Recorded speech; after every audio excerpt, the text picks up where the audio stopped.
What's up, everybody, and welcome back for another episode of Rocket Fuel. Today, I'm talking to Mike from Starts With Me.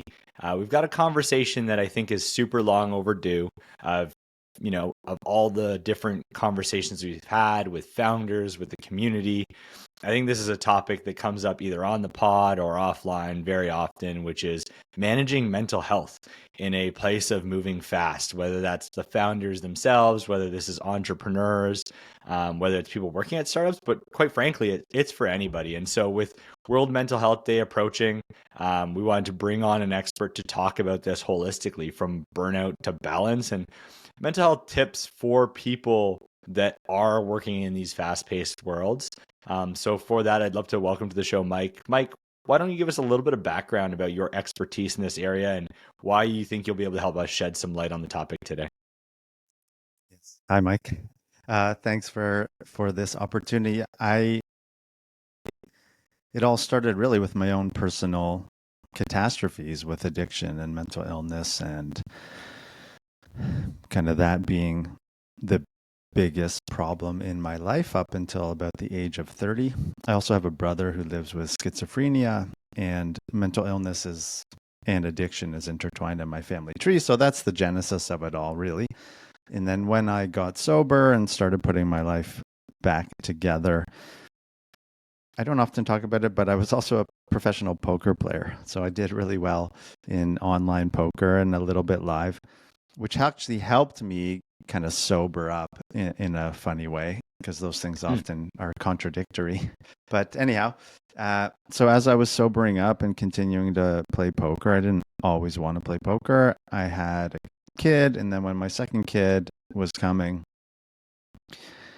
I thought I need to get a real job. So I started working with the Center for Addiction and Mental Health, the Mental Health Commission, all these sort of large organizations in Canada as a educator for young people. And then as that went along, I sort of tried to build this consultancy, I guess you could say. Starts With Me. And then I also thought, wow, if this doesn't work, I better have a backup plan. So I went back to school to do a master's in counseling psychology so that I could be a therapist as a backup plan. And then COVID happened. And anyway, that's sort of the short and not so short story of kind of what brings me here. Awesome. So you've got some personal lived experiences. You've got some practice helping others with this, and then you've got some professional accreditations that help you with Correct. this. And so bring this together, I think you're able to not just talk about solutions, but maybe personal experiences that have helped you, and you can kind of share things from a deep sense of empathy for what people are going through in that regard. Yes. Yeah. I could expand on that or what, Yeah. but if not, yeah, I guess. And that was the genesis of Starts With Me. In another sense, was how do we bring basically what you just said to the world? Grandiose idea, but and then make it very practical. So some of my colleagues, one's a psychiatric nurse, two of them are professors, and others a business person. So we just tried to put all of that together and to deliver a message that was wise, insightful, not arrogant or narrow-minded, you could say. And that's a balance, and that's a bit of a tricky thing to do. But I think we did a pretty good job, and it led to some wonderful opportunities and experiences. One quick note on empathy. I won't stop thinking about it unless I say it. There's a bit of a misnomer with empathy, and there's a great psychologist who we had at one of our annual events, Paul Bloom. He has a book called Against Empathy. He teaches at U of T now. He used to teach at Yale. He's a pretty sort of world famous psychologist. Anyhow, the point being that empathy, particularly in a workplace, and we have a whole, you can watch it on YouTube. We talked about this with him. It's not a good gauge of effective decision making.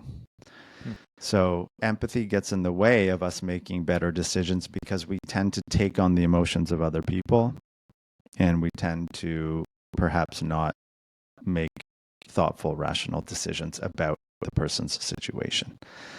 And perhaps a more helpful lens to that is this idea of compassion, or there's other names for it, but that's the name I like to use. And compassion is empathy plus action in some sense. So I can hold, or I can see this person's suffering, and I'm not going to take it on myself.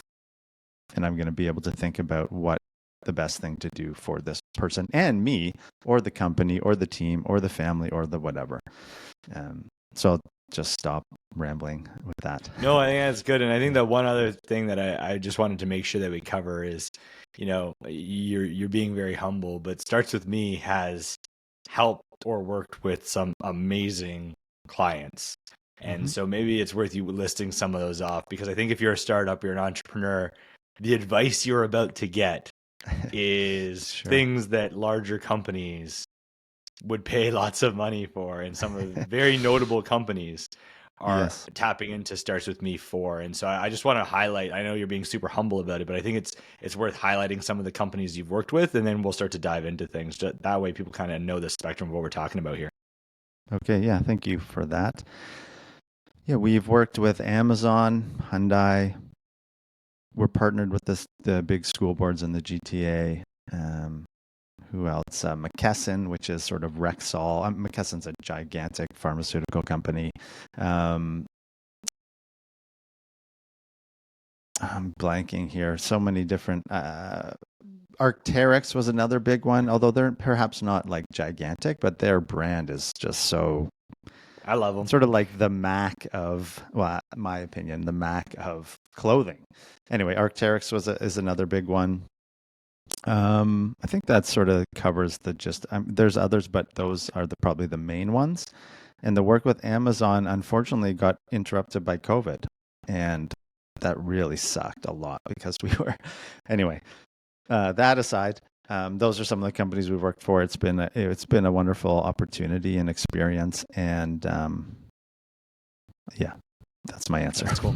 So maybe let's just start with what is burnout and balance. And I don't know, maybe you have a place that makes more sense to start, but maybe it's worth just defining the challenge, which is burnout, or the inability to achieve balance, and what that stems from, and what manifests that. Yeah, I think the general definition of burnout is basically stressing yourself out to the point where you can't do anything. Like the body shuts down and there's no motivation. Being able to think clearly is very difficult. Perhaps a lot of people get agitated, sad. It's not the same thing as depression per se, but many of the symptoms mirror the symptoms of depression. And it tends, again, I like the balance, or the burnout balance paradigm, because it is sort of contradictory to balance. So people work long days, they don't sleep well, perhaps they're not eating very well, maybe they're consuming substances to help with that, which exacerbates the problem. And then the body just shuts down. The body says no, basically. And the other problem with that is once you get to that point, regenerating the energy and the motivation and balance takes so much longer because your body is just shut down. So that in workplaces, I would say one of the characteristics of really high performing leaders, or people in general, is their ability to, I don't know if push themselves is the right word, but push themselves to their limits, know when they're getting there, and know when to slow down, or just to take the foot off the gas a little bit, recharge, and then they push forward. And I think sometimes you have to, one of my mentors always said, life punishes us first, then teaches us the lesson. So sometimes you just have to burn out and hit a wall so that you can learn how you got there and what you might be able to do differently next time. I would say also in terms of this, I think this was most clear, probably because we spent the most time with Amazon, but I'm just trying to think if there's any other good examples. we did a lot of work with the city of Toronto, which was kind of cool with some of their management. But um, Amazon selects for people that are really good at what I just described, right? So I don't know if it's fair to say, they weed out people who likely aren't able to do what I just described. Obviously, no one's perfect. Life gets in the way. Things are difficult. And that's where sort of, I can't remember if you mentioned it prior to us recording, this idea of how do companies or teams or startups support people so that they mitigate burnout to the best of their ability. And I think some of those bigger companies, they push people, no doubt, and it's a high-paced, rough environment for a lot of people. But that goes with the territory. So that's my best answer to the question. So what are some of the signs that you talked about? There's like, I guess, some physical, emotional, behavioral things. Like how do you catch yourself? And then I think we can talk about some other things, but like, what are the watches someone might be experiencing or on a journey to burning out and trying to catch it before it's too late? What are things that people should be thinking about, looking for, self-identifying right now as they're listening? Like, is this me? Yeah. Well, one thing I would just caution at is, for some of us, we have the tendency to just assume it's us automatically. Some of us are just a little bit more neurotic like that. I don't know if I am that way anymore, but anyhow, the one idea that I think is very useful as a start is the idea of a baseline. So we all have different baselines. Some of us are more resilient to stress. Some of us are less resilient to stress. Some of us are more resilient to anxiety, all these kind of things. So it has to be self-referential, which I think people struggle with a lot. Oh, I am not working as hard as my colleague, therefore I am bad or lazy or whatever. Or that person can sleep 4 hours a day and I can't, and they can work 20 hours and I can't, and that means that I'm, whatever, not good enough kind of idea. So this idea of a baseline is very important, and it's personal to you. How much sleep do you need? Do you need exercise? What is your diet like? Do you need social connection? Do you get agitated really easily or not? So we want to figure out our own baseline. And it has to be self-referential. I'll probably repeat that often. That's a really important piece to all of this. We cannot compare ourselves to other people. We can use other people as for information, right? Or perhaps for reflection. If we get too caught up in comparing ourselves to other people, we're screwed. So find your baseline. Again, I'll repeat it again. How much sleep do you need? What's your diet like? How are you taking care of yourself, etc.? And then you gauge yourself on the baseline. So if you start sleeping less, working more, spending less time with friends, then generally your reaction to things starts to be not what you're used to, right? So for me, it would be something like, because I spend so much time with my wife and kids, it's how am I reacting to them? I'm pretty good out in the world. It's just when I get home, I get, So if I'm being impatient with them, if I'm getting angry a little bit more, if I'm not as connected or interested in them, that to me, that's a sign that I'm getting burnt out. I also probably tend to catastrophize more. I worry more. I'm more negative, all those kind of things. I can't focus. I can't read a book for more than 5 minutes. I can't write an email without getting frustrated. So those are the signs for me. You could think about it too in terms of what are your thoughts, what are your emotions, what are your body sensations, and what are your behaviors. So that's a self-referential thing. If you want to look out for your colleagues, this is another thing we often go through with groups or teams, is what is, generally speaking, what are your colleagues' baselines? So are they always on time for meetings? Are they always generally well kept? Are they generally pleasant and upbeat? So that might be their baseline. And then as you see them start to behaving differently, you may get curious. Oh, it sounds or seems like so and so is not their normal self today because they're late, whatever it is that they're doing. For someone like me, if I all of a sudden showed up in a tuxedo or a really fancy suit, someone would be like, something's wrong with Mike. He's that's not how he normally dresses. So I think that answers the question. Yeah, and on that same topic, like finding your baseline is an important piece. Is there any advice or tools for people that might be so far past their baseline or over their skis? I think oftentimes this manifests itself in, yeah, I know I need to, do more physical activity. I know I need to be eating better and managing my health, but like, I just don't have time. Right. And I think that's a funny balance thing. So, like, yeah, how would you, excuse me, how would you help people identify that, or what tools if you're already over your skis? Yeah. I think it goes back to the thing I said about sometimes life has to punish you first before it teaches you the lesson. Some people will not allow themselves to accept that reality until they're told or they're fired or there's something, whatever it is. Unfortunately, that's just how it is. And I think sometimes people who look out for those people, or if that person's on your team or is a loved one, it's so difficult to watch that happen and feel powerless over helping people. So that's one thing I think it's important that we remember.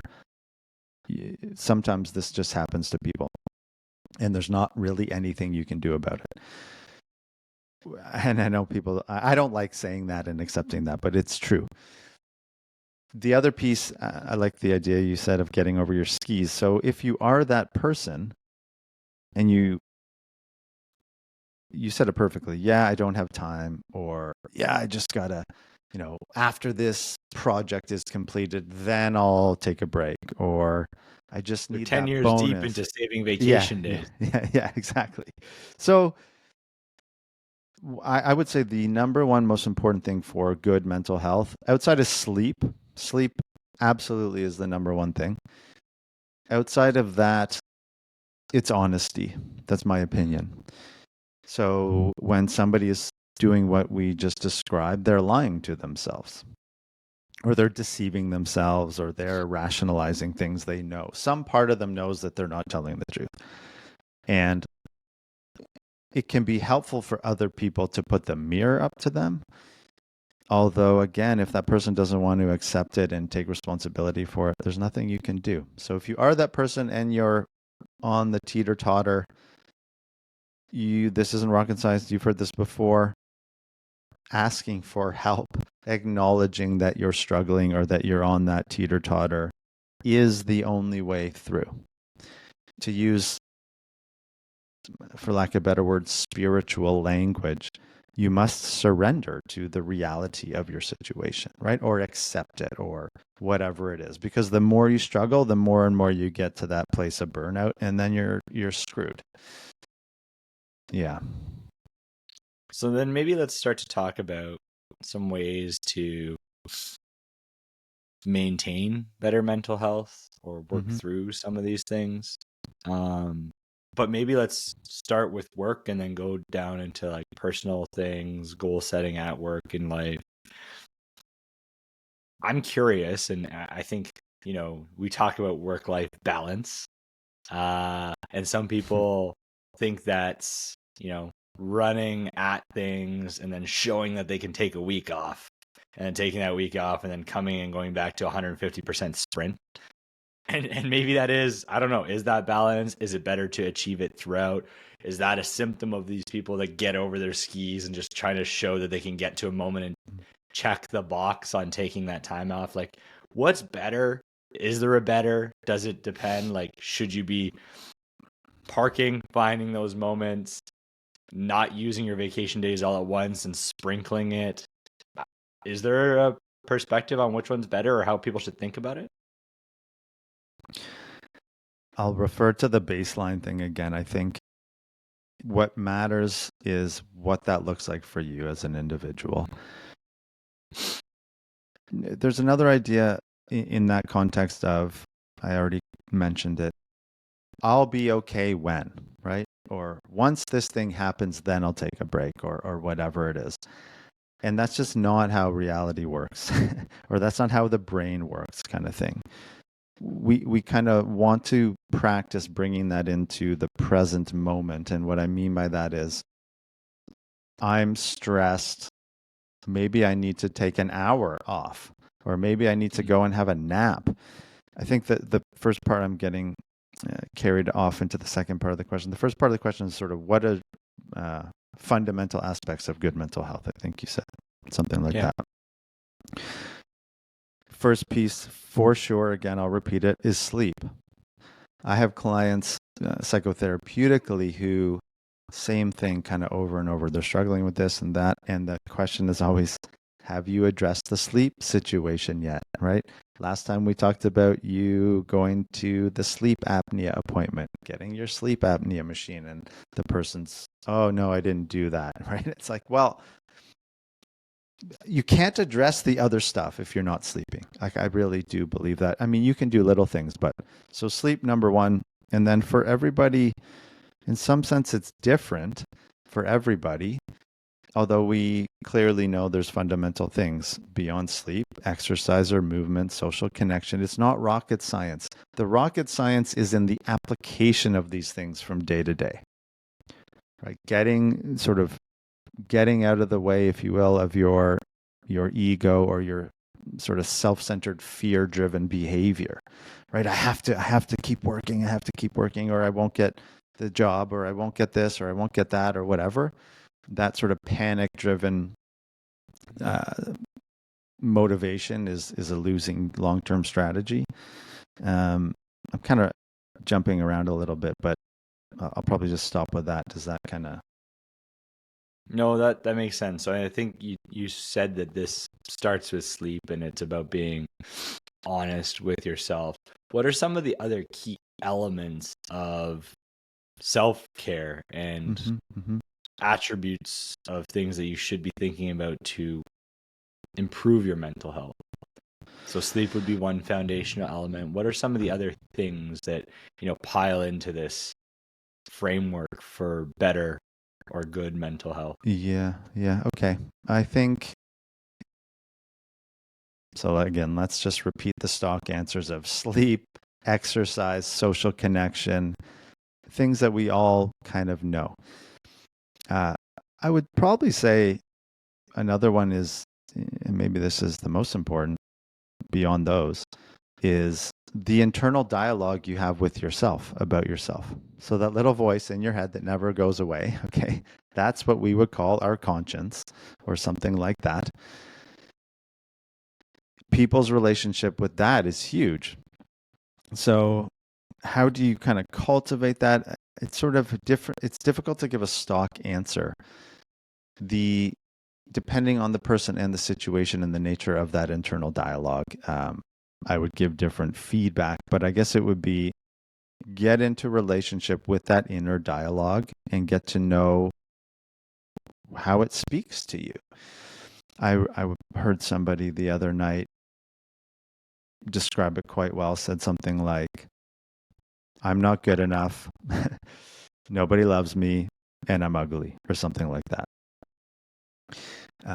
So that tends to be common for people, and people often, I guess another thing you could think about is what is the nature of that voice when you fail or feel inadequate or think that you're not doing a good job at the things that you care about? I know it's difficult to give kind of stock answers, but that's sort of one way to think about it, right? So if you get a bad email from a client, or you get a bad feedback from a boss, or somebody says something to you that upsets you, what's the nature of that inner dialogue? And then working with that and getting to know that, and really is sort of the secret to some contentment in life in some ways. So that, I would say that, and then other things, practicing gratitude. And nothing I'm going to say perhaps is new information to people. And this is what we work with these groups or teams or even individuals in some sense, is it's what to do in theory. You can Google it in 5 seconds. You can get a list of 10 things to do. It's how do you actually do those things? And how do you, I guess, integrate them into your life in such a way that when you stop doing them, because we all do, unless you're one of those super disciplined people, which I am not, how do you get back on the pathway or whatnot? And one way, another perhaps, so get in touch with that internal monologue. Another thing that might be helpful for people to know and to not feel so alone about is we all, many people, and this is cross-culturally, okay, and this is not a kind of unique to Western society or anything like that. We know this cross-culturally. Everyone has that deep self-negative perception, right? Negativity bias towards ourself. And sometimes people also don't allow themselves to be kind to themselves. If I'm kind to myself, then I'll become lazy. If I'm compassionate to myself, then I won't work hard, and I need to kind of whip myself into shape over and over and over, because I'll never, I have high standards and I'm going to be this person. And if I don't kind of shit on myself all the time, then I won't be that person. And that's not true. Okay. It has, for the business people out there, that speaks to the law of diminishing returns, right? So the more and more you're hard on yourself and whip yourself, and the less and less returns you get from that orientation. And that's what, back to the original thing, that's what leads to burnout. So what's the nature of your internal negative self-talk? And also, what's the nature of your internal self-appreciation? A lot of us have a hard time with sort of being good to ourselves in that way. I was going to say one other thing about, so nature of internal dialogue. Oh, gratitude. That's sorry, I got onto the gratitude thing. Not rocket science, okay, but practicing gratitude is a very helpful way to maintain or to mitigate that the human tendency for the negativity bias. Furthermore, even beyond just being grateful for things, so maybe you have a daily gratitude practice, write down 2 or 3 things that you're grateful for every day. And it can be, for me, it's the same thing over and over. I'm grateful I'm sober. I'm grateful for all the people that helped me. I'm grateful to live in Canada. I'm grateful that my kids and wife are healthy and my family's healthy, those kind of things. It's not, you don't have to come up with some grandiose thing. It's about the repetition of the gratitude to sort of wire the prefrontal cortex and the neurons in your brain to be more habitual with the more helpful thinking processes. And then the other side of gratitude, which, I don't know how they come up with this stuff, but the neuroscience suggests that if you express gratitude to others, that's more helpful, or that elicits more positive emotion. So thank your colleague for helping you. Thank your boss if they are kind to you. Thank the person who holds the door open for you on the subway.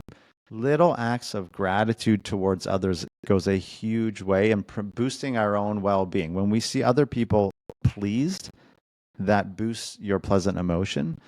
And that's another little thing you could kind of squirm in there.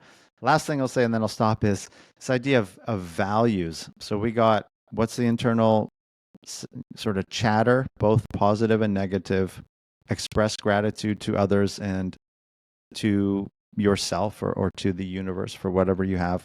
And then the last piece I would say is this idea of values. So what do you value in life? And I don't mean I value having a nice car, right? There's nothing wrong with that. I do personally, okay, but there's nothing wrong with that per se, but it's more, I value being patient. I value being supportive to others. I value being compassionate. I value being disciplined. I value being hardworking. And am I living in alignment with those values? And it's when we don't live in alignment with the values that we tend to really suffer as well. So values are a direction. We never cross a finish line. And goals help us get, or goals kind of keep us in alignment with the finish line, or sorry, with the values, the direction. That was a lot, so I'll pause with that. No, and I think you started talking about some of the to your point, the things, the building blocks, let's call them. Mm-hmm. Maybe this is the first time you're hearing it. Maybe it's not. They're very easy to find: mindfulness, sleep, exercise, nutrition, all those things.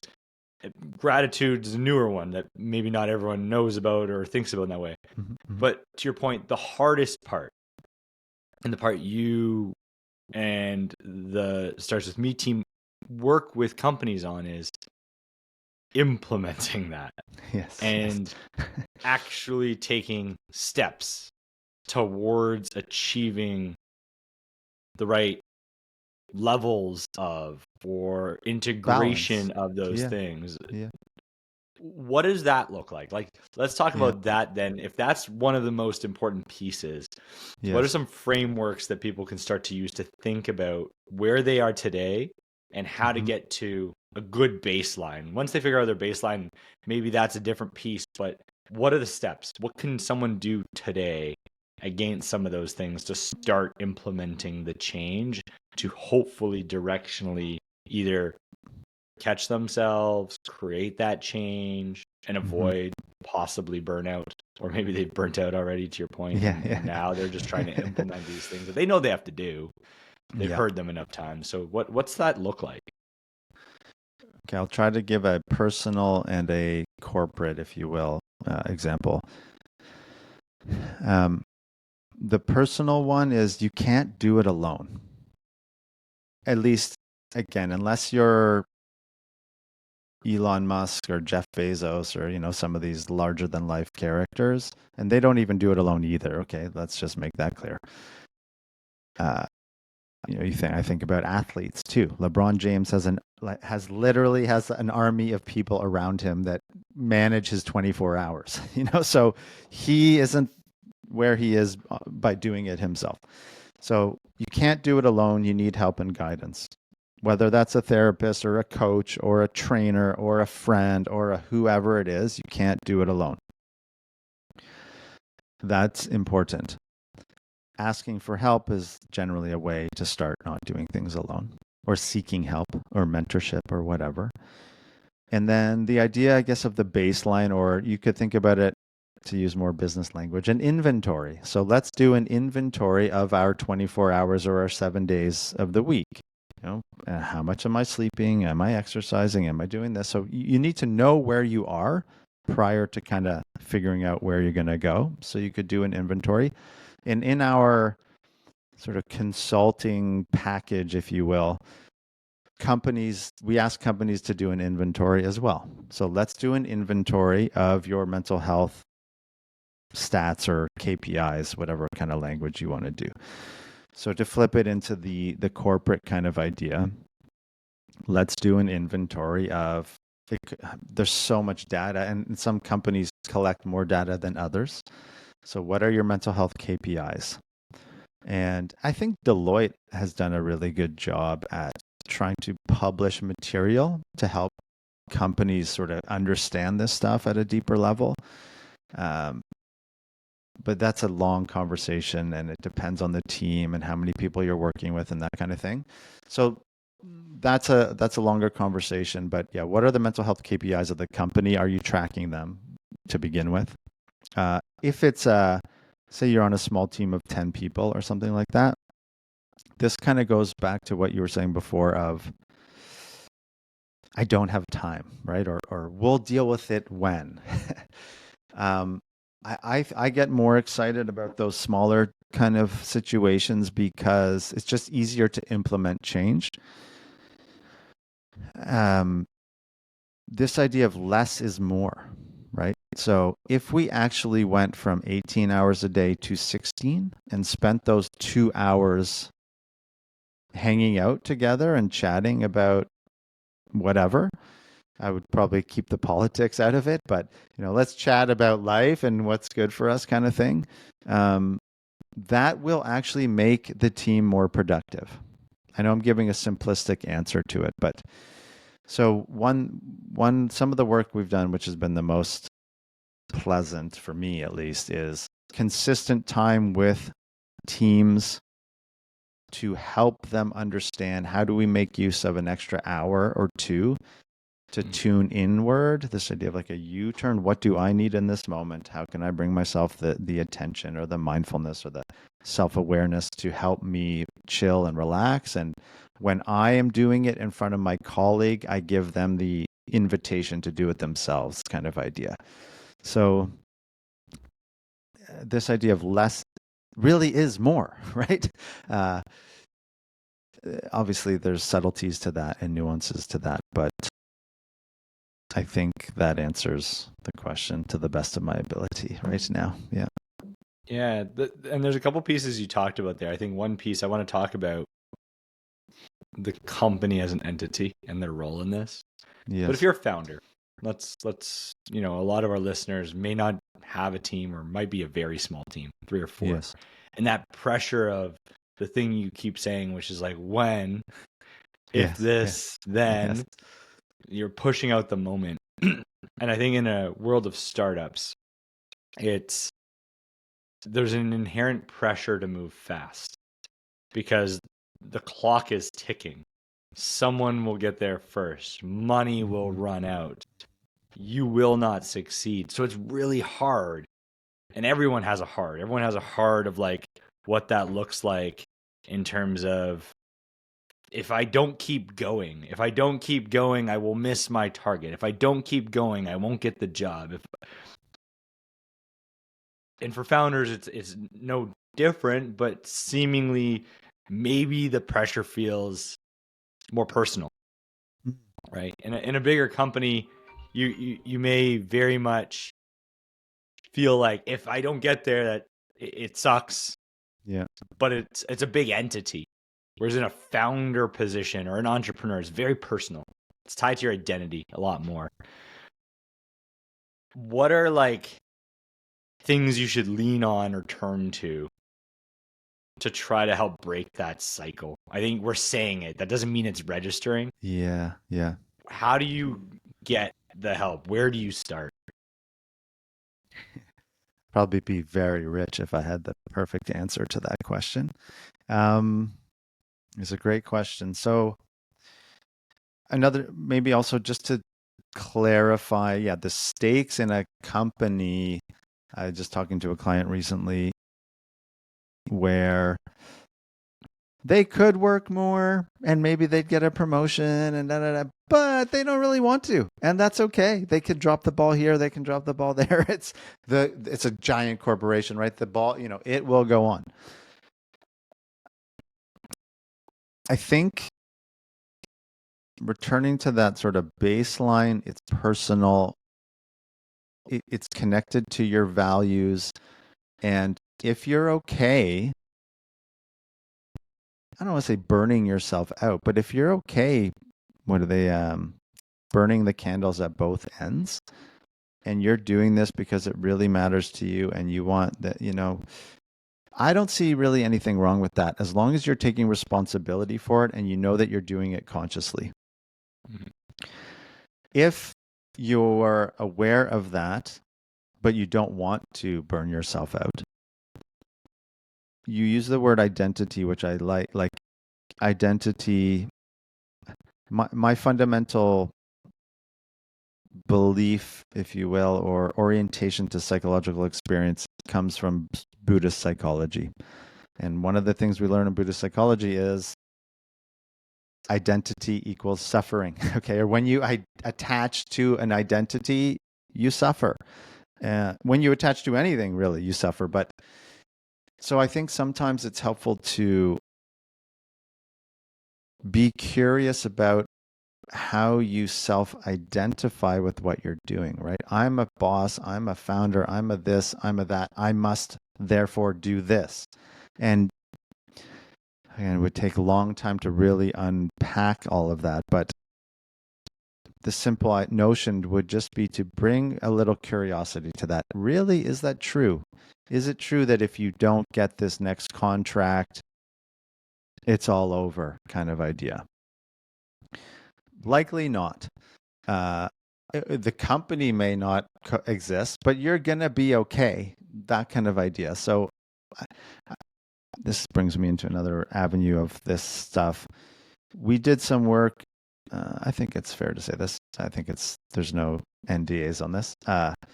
We trained about 300 managers and supervisors for the city of Toronto who basically run their youth programs. And it was specifically about self-harm and self-injury and kids in city programs. And I'm just trying to say this properly.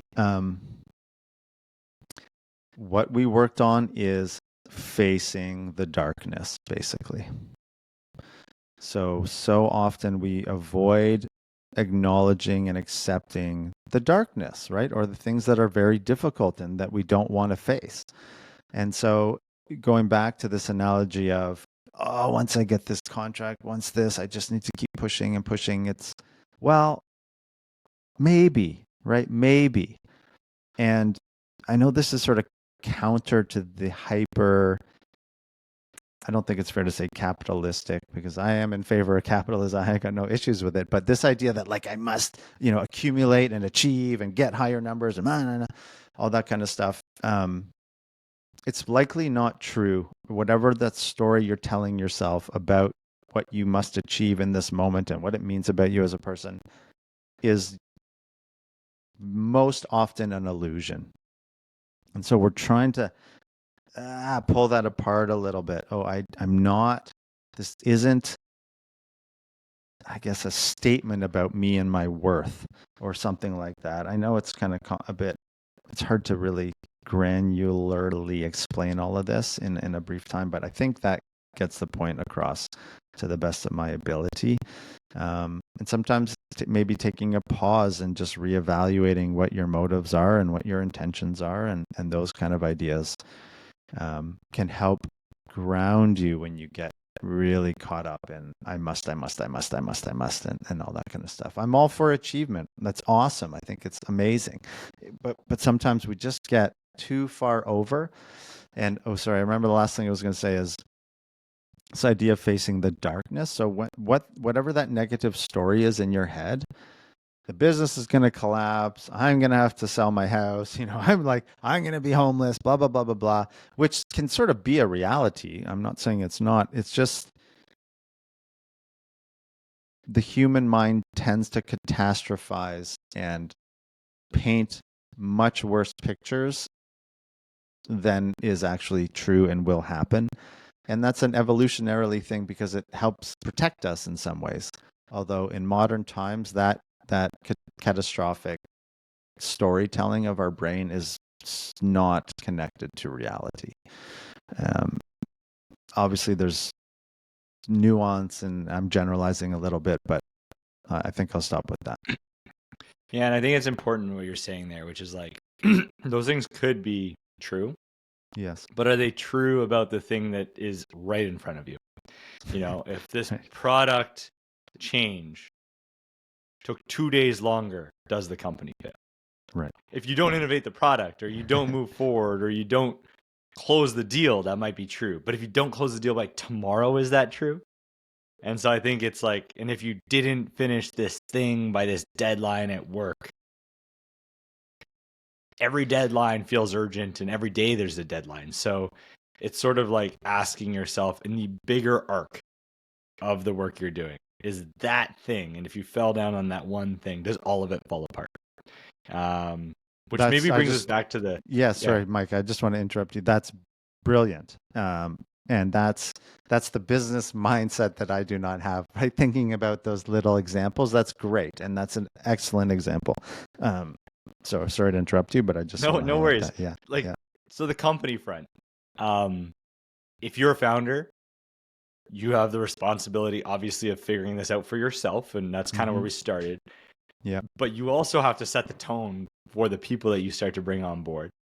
Maybe you're not a founder. Maybe you work at a large organization. Maybe you're a leader at a large organization. What's your perspective on this is managing balance and mental health on the individual, or is it the responsibility of the company? Or if so, what is that power balance of who owns what elements of the responsibility for? I think that's really important to understand, because then we can articulate, as a founder, as a leader in a company, what you need to be doing or should be doing or are responsible to be doing or not as a piece of this, and what individuals need to go figure out themselves. Yeah, that's a great question. I think the first piece is there's standard law on this, right? Companies sort of, depending on the type of company you are, there are legal obligations that you must fulfill.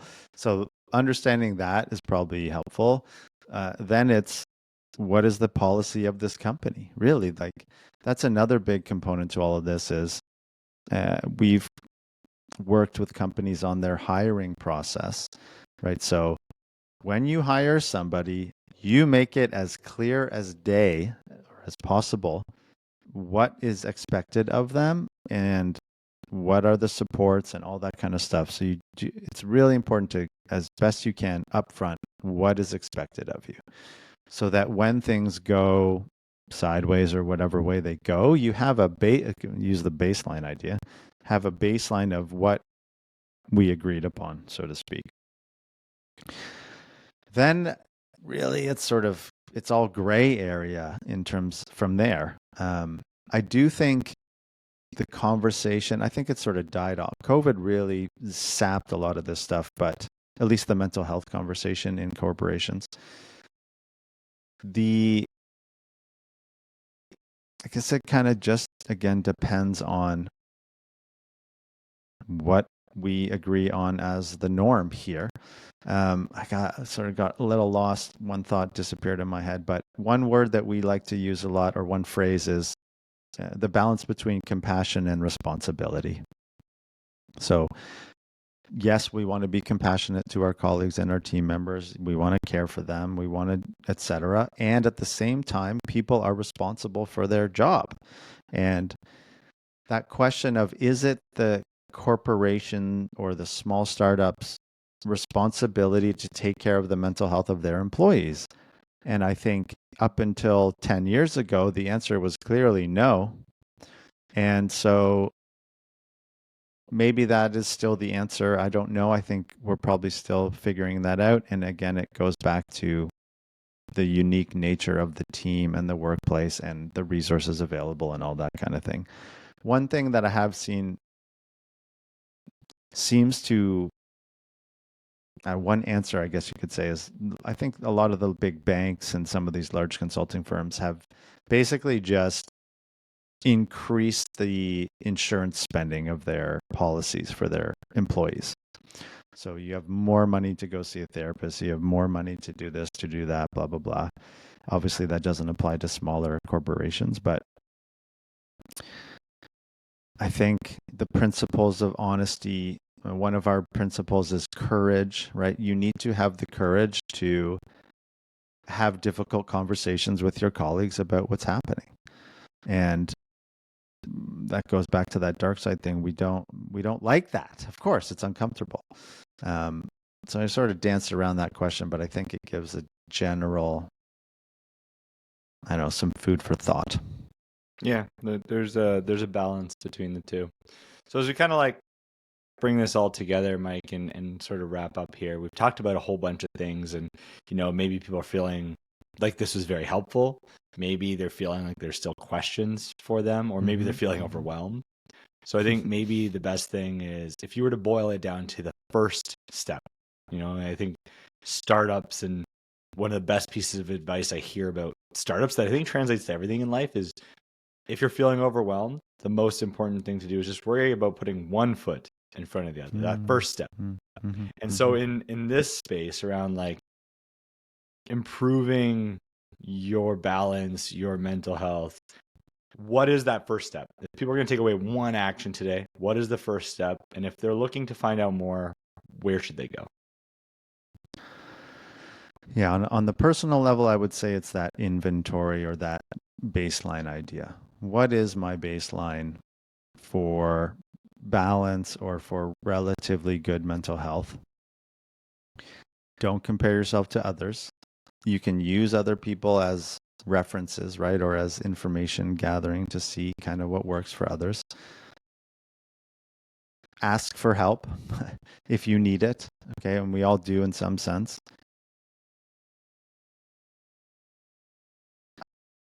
I would probably just sort of stop there. I think it's like, and from there, you gain insight as to what that next step is. And I love the principle of one foot in front of the other, one thing at a time. So you start. There's a great book, a mindfulness book called "Wherever You Go, There You Are," and it's just again that idea: wherever you go, there you are. So you might as well just start from where you are, one foot in front of the other. Do that inventory with as much honesty as you can muster up, because that really matters. And then from there, you'll get more information on what your next steps might be. Then again, there's a plethora of resources and people out there willing to help you. So that's where I would start. That's personal. Workplace, again, same thing, baseline. Do you have mental health KPIs, if you will? What are they? What matters to you? What are your company values? All those kind of things. And are you living in alignment with those values? And if you are, great. And if you're not, how might you find your way back in alignment with those values?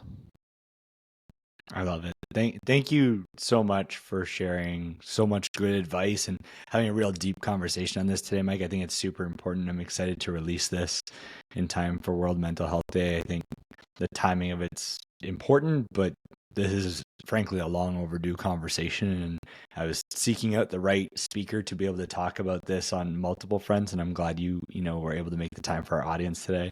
I hope they enjoyed it. I hope they found it useful. And I really hope that they found at least something that they can take away as a first step in the journey. So thanks again for joining us today on the show, Mike. And thank you for everyone that kind of tuned in. And I hope this was super helpful.